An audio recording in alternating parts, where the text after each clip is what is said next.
لعمل عجينة الشيش برك بدنا نحط لها بس معلقة ملح، 3 كبايات طحين، رشة صغيرة بيكنج باودر ورشة صغيرة سكر، وبدنا نضيف لها مي ونعجنها. بسم الله الرحمن الرحيم. بدنا اياها تصير معنا هيك بهيدي الطريقة هالقد، لأنه لما بدنا نيجي نمدها بالطحين لحتى ما تقسى معنا العجينة. هلا بنغطيها ونتركها ترتاح نص ساعة، بنكون عملنا اللحمة.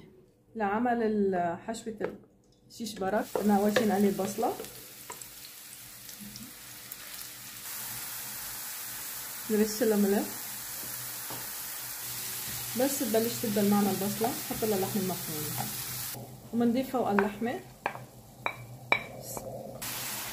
بس بلش تستوي معنا اللحمة بدنا نضيف لهم بهاراتهم. نحن بس بنضيف بهار حلو اللي هو الكباب الصيني. وهيك جهزت معنا اللحمة، بدنا ننطرها بس لتبرد لحتى نعمل الشيش برك سوا. بنرش طحين وبنرش على العجينة وبنمدها وبنبلش نعملها بأي فنجان أو أي قطعة متوفرة عندكم. بناخدها بإيدنا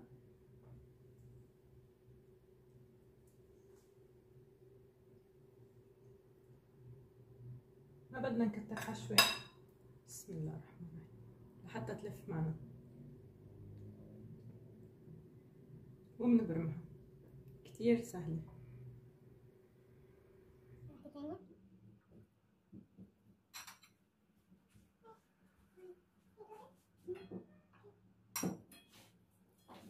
نقفلها وبنلفها. بعد ما خلصنا الكمية كلها فضل عنا شقفة عجينة، هيدي ممكن نعملها بالزبدة والسكر بتطلع كتير طيبة. وهيدول هلا بدنا نحطهم بالفرن ونشمس لهم وجههم بس من فوق. وممكن اللي بتحبوا ممكن تحطوهم بأطباق وتحطوهم بالفريزر تستعملوهم ساعة اللي بدكم.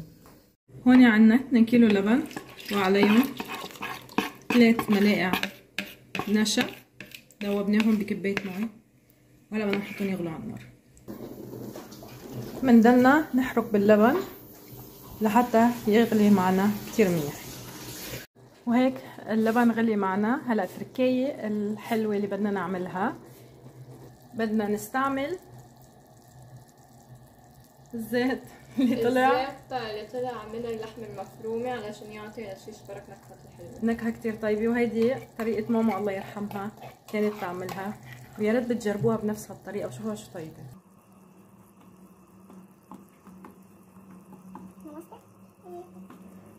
بس بلشت تطلع ريحته معنا بدنا نحط له كزبرة خضراء، وفي كمان نحط له نعناع يابس. هالمرة انا عملته بالكزبرة.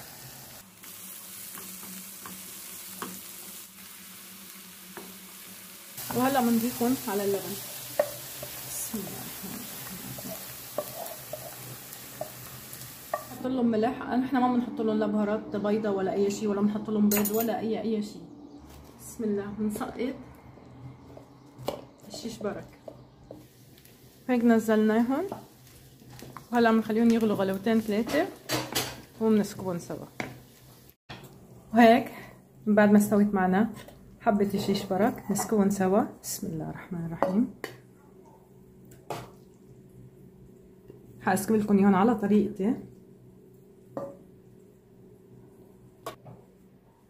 باردة أطيب.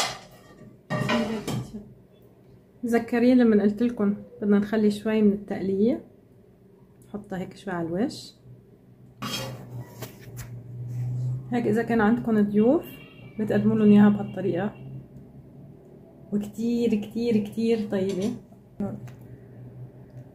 لو عندكم لو عندكم صنوبر اكيد بتكون اطيب، بس بما انه ما عندناش صنوبر بدي استعمل لوز. جنى بلا زناخ.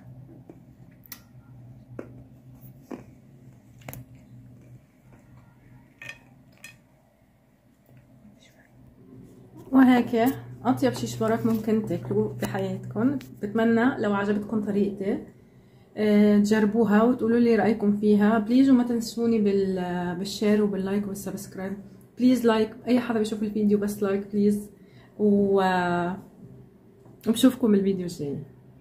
باي باي.